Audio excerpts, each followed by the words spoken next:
Hello po mga kapagsinag, madami pa rin po nagchat-chat kung talaga po bang semi-complete na ang turnover. Opo, may bago po talaga pong deliverable unit, naka-sliding windows na po and painted walls, pati yung ceiling, pati yung sahig mas pinaganda, mas pinapresentable. Pareho pa din po ang sukat, 36 square meters po ang floor, pati po ang lot area. Pero mas pinaganda nga po. May pintura na yung wall, ceiling, pati po yung sliding windows, may eaves, may downspout. Eto po, pag Sinag Place South na Cavite po, tuloy-tuloy po ang aming tripping and reservation araw-araw.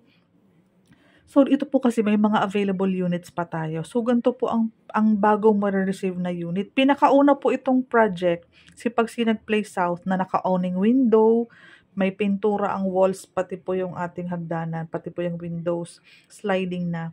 Pareho pa din po, pwedeng i-extend or i-expand yung sa kusina para magkaroon ka ng dirty kitchen and sink. Again po, pwede mo pong basagin po itong temporary sink sa loob para maging spacious po yung maging dining area at yung living area mo is maging spacious din po. Malaki po kasi ang CR natin, toilet and bath po kasi itong CR natin. So talagang i-maximize po natin ng magkaroon ng mga malalaking cabinet, overhead, pati po yung sa under the sink. Ito pong baba ng hagdanan, pwede mo maging storage area yan, mga taguan ng mga dapat itago. Ayan po yung pintura po o yung galon ng pintura. Talaga pong nagpipintura na po sila. Kaya sobrang tipid mo na. May metal paring na o nakaabang na for partitions. Second floor, naka-sliding windows na po talaga ito. Makinis na yung ang ating sahig. Ayan po o. Sliding window, sobrang tipid mo na po. May eaves pa po yan. Kapag tiningala mo po, hindi mo na makikita yung loob. May downspout pa po, yung sa sahod ulan. So very unti, minimal na lang po talaga ang magiging gastos mo. Yung sa sahig natin, tingnan po ninyo oh.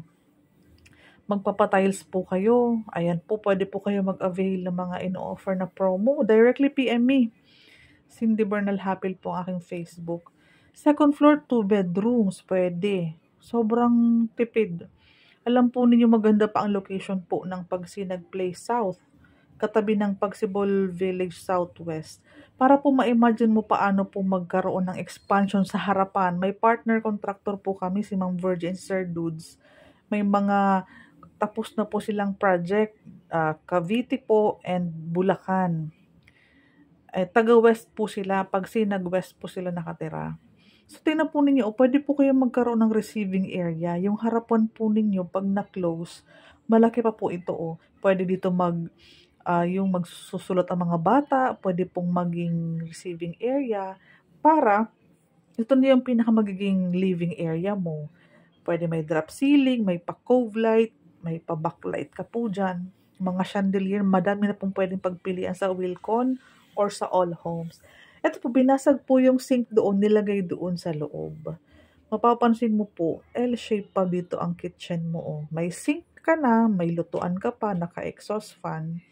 CR natin malaki siya. Living area, pansinin mo po, may receiving area ka sa, yung extended sa harapan. Di ba po, may receiving area ka pa, may living area, at malaking CR. Full toilet and bath ang size. Yung sa may baba nung hagdanan, kinovered nila. Dito lalagay yung TV, yung ilikod po niyan is naging stock room. Hagdanan pataas po ito. Maganda dito magkaroon ka ng magandang chandelier. Mga 5,000 pesos po, napakagaganda na ng mga chandelier. Second floor po, pwede po siyang maging isang buong kwarto or pwede din naman po siyang maging 2 bedrooms. Ayan po siya. So, imagine po ninyo lahat po napasok sa 18,000 ang basic salary, pwedeng-pwede ka magkaroon ng bahay ngayong taon. Early turnover January. Antayin lang po natin na ma-process naman po yung loan mo syempre bago ka makalipat. Wala naman pong down payment na dapat bayaran, so mag-ipon po tayo habang nag-aantay. Hayaan nyo pong makapag-reserve kayo as early as now para sure na may lot, na may block and lot ka na. Huwag mo nang antayin na matapos yung construction. Mauubusan ka po. Kasi ito po ang pinakamurang available na napakagandang semi-complete. Imaginein po ninyo, 18,000 basic salary, pwede pa kayo mag-combine mag-asawa kung kasal kayo at regular na empleyado. Sobrang puti po ng video na 'to kasi nga po painted walls po yung kanina. Ayan siya, oh. Naka-eaves, yung eaves natin okey na.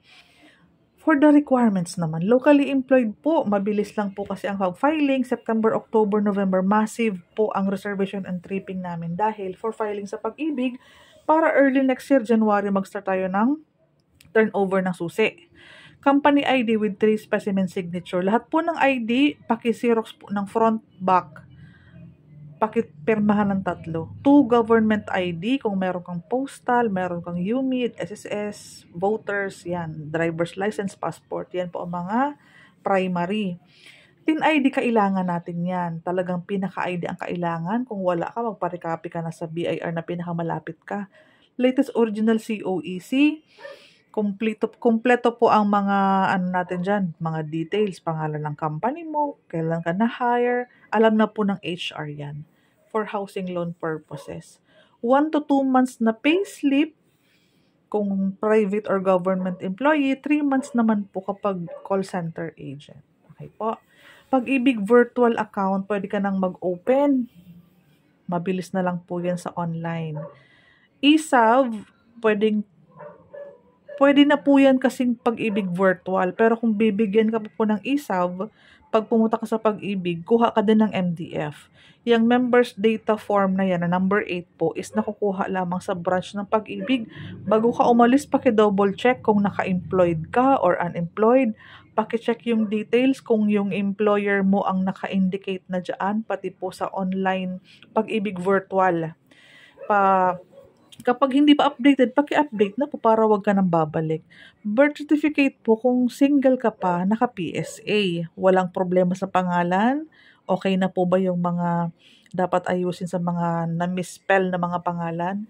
Kung married ka na, marriage contract. Naka-PSA din. 2 valid ID ng asawa mo dahil kasal ka na. Married na po. Married na din sana po ang ID niya. Ano po? Valid IDs po. Paki-xerox po ng back-to-back, front back, 3 pirma din yung sa asawa mo. Isang bond paper po sa isang ID. Huwag na pong pagtabi-tabihin lahat kasi pipirmahan po natin yan. Meralco bill latest po. Paki-check po yung latest. Pakidala po sa barangay. Kuha ka ng barangay clearance for housing loan purposes. Address po ng nasa Meralco. Kasi hindi naman po nakapangalan sa'yo yung Meralco bill. So, mag-attach ka ng barangay clearance for housing loan purposes. Help seminar, punta ka ng homeful.ph. Mag-sign up ka ng kasama yung email mong valid and then proceed ka po. I-follow mo lang yung instruction. Yung reservation agreement na yan, meron po sa office. Gag-guide naman kita mga personal details mo yan and sa details ng employer. 1 by 1 picture, pakihanda na po. Kung may name tag, mas maganda. White background, 1 by 1. 4 na peraso lang. So, 10,000 po. Kasama na po ng mga requirements kasi dapat po makakuha tayo agad ng unit mo. Makasecure ka na agad ng unit mo.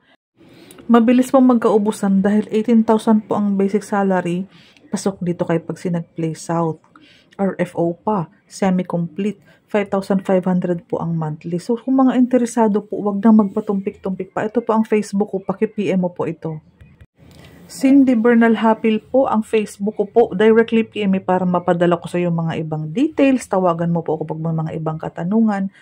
Diyan po ako active para po pag-follow up, pag-schedule ng tripping and reservation, pakisend na din po ng payslip para ma-qualify natin. At mai-offer ko po yung promo na meron kaming ino-offer sa mga interesado. Taga dito lang po ako nakatira, malapit sa Pagsinag. Kung may mga ibang katanungan ka pa, ang office po namin ay nasa Pagsibol Village, Phase 2. I-guide ka po namin hanggang maunawaan mo at makapag-complete ka ng mga requirements hanggang maka-turnover dahil dito lang po ako nakatira sa location. Maraming salamat. Directly PM me or baka may kakilala ka pa, katrabaho ka, mag-anak na wala pang bahay. Under Pag-ibig, pwede natin silang matulungan. Chat me po after nitong vlog. Maraming salamat.